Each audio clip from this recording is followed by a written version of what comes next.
Salut à toi et bienvenue dans cette nouvelle vidéo. Aujourd'hui, une fois n'est pas coutume, on parle de photographie argentique et plus particulièrement de développement de pellicules couleur.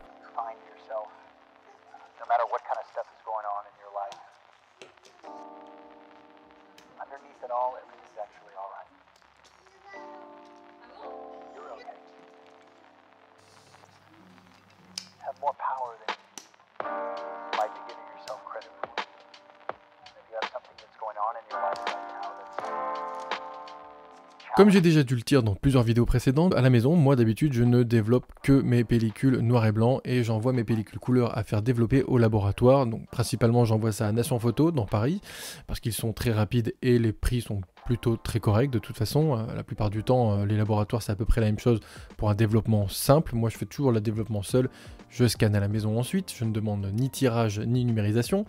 Mais j'avais envie d'essayer le développement couleur parce que depuis le temps que je fais de l'argentique, je n'ai jamais développé de couleur à la maison et je voulais essayer.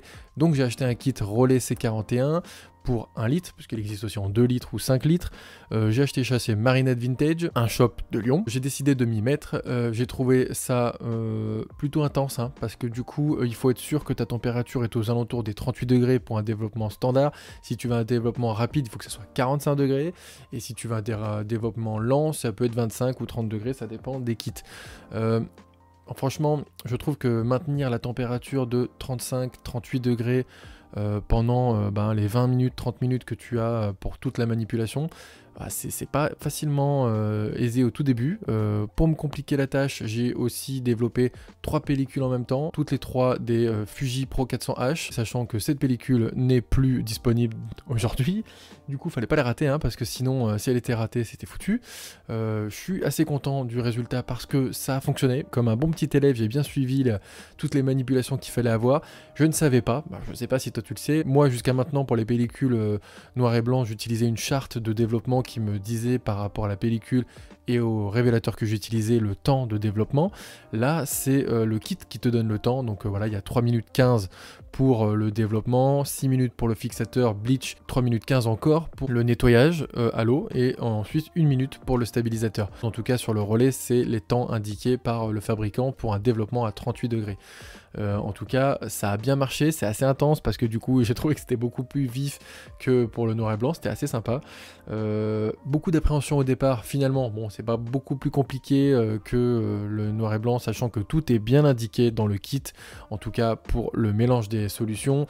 Pour le temps c'est aussi très bien indiqué, donc au final voilà, plus de peur d'engagement pour ce nouveau procédé que de mal, parce qu'au final c'est la même chose avec un ou deux bains en plus, et donc bon, ça va, c'est pas hyper compliqué non plus. Ici, donc, on parle donc du développement de la pellicule et aussi de cette fameuse pellicule, la Fuji Pro 400H que j'aime particulièrement, qui malheureusement a été discontinuée par la marque Fuji. C'est une pellicule que j'appréciais fortement parce que du coup elle était un peu bleutée, donc c'était parfait pour les tons chers et pour l'architecture aussi. Je trouve que c'était vraiment une pellicule vraiment belle à tout faire. Fuji a développé pas mal de ces pellicules pour le marché asiatique parce que du coup à la base c'était destiné plutôt au marché asiatique qu'au marché européen et américain, mais il y a beaucoup de photographes américains qui l'ont utilisé aussi pour faire de la photo de mariage, et du coup c'est devenu le courant fine art avec du coup ces couleurs très particulières et très douces qui en faisait une de mes pellicules préférées. Malheureusement cette pellicule est discontinuée, c'est pas grave, j'ai pu en avoir un petit peu avant que ça s'arrête, et je me suis lancé donc dans le développement couleur avec cette pellicule. Donc comme je te disais, pour me compliquer la tâche, j'en ai fait 3 d'un coup. Si c'était raté pour les 3, mais bon, j'y suis allé et je me suis dit bon allez, vas-y, t'es pas plus nul qu'un autre, tu peux le faire, ça a marché. Je te laisse ici découvrir les résultats de cette pellicule et de ce développement que je trouve plutôt satisfaisant.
C'était surtout un prétexte aussi pour me lancer dans le développement couleur et justement du coup te parler de mon retour. Je trouve que voilà, c'était pas si compliqué que ça.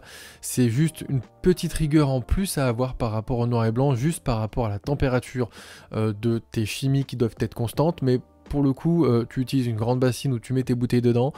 Pareil, là aussi, j'ai été pas mal inspiré par Fanny de la chaîne Le Labo de Fanny, qui du coup a utilisé des bouteilles en verre. Je trouve que c'est très intelligent parce que contrairement aux bouteilles plastiques, je trouve que le verre conserve mieux la température, en tout cas mieux la chaleur, et du coup ça te permet de ne pas trop gaspiller d'eau et de pas trop remettre de l'eau à chaque fois dans ta bassine pour maintenir les 38 degrés. Voilà, moi j'ai fait un bain à 40 degrés pour que du coup les chimies à l'intérieur, donc avec l'épaisseur du verre, restent environ aux 38 degrés. Ça a très bien fonctionné. Je trouve que cette technique justement d'utiliser des bouteilles en verre en plus c'est un peu plus écologique parce que tu récupères des bouteilles en verre et tu rachètes pas du plastique. Je te ferai pas ici une vidéo pure technique parce que il y a Nicolas Petit, Baptiste de MGK Photographie, Fanny justement, Click Argentique qui ont fait des vidéos de développement beaucoup plus précises et beaucoup plus poussées qui sont très intéressantes et que j'ai fortement regardé juste avant de faire cette vidéo et de faire ce développement. Je te conseille d'aller faire un tour si ça t'intéresse et si tu te souhaites te lancer dans le développement couleur à la maison. En tout cas, sache que c'est vraiment pas difficile et que vraiment il faut se lancer. Ça peut paraître un petit peu effrayant parce qu'effectivement il y a le côté température qui est beaucoup plus important que dans le noir et blanc, mais au final ça se fait et ça se fait plutôt facilement, sachant que je ne suis pas un grand chimiste et que du coup j'ai tendance à y aller vraiment à l'arrache. Ça a fonctionné et du coup tu peux te lancer. Voilà, crash test en tout cas réalisé avec succès. Merci à toi d'avoir suivi cette vidéo, j'espère qu'elle t'aura plu, j'espère que les photos t'auront plu. N'hésite pas à faire ton retour sur les photos, sur la chimie si tu as toi aussi essayé cette chimie ou si tu tentes de te lancer et que tu as encore des questions. Je te dis à bientôt pour une prochaine vidéo qui parlera, comme tu le sais, photographie, argentique ou numérique, c'est toujours pas le problème. D'ici là, sors faire des photos. Et puis salut, à bientôt, ciao ciao, chapeau.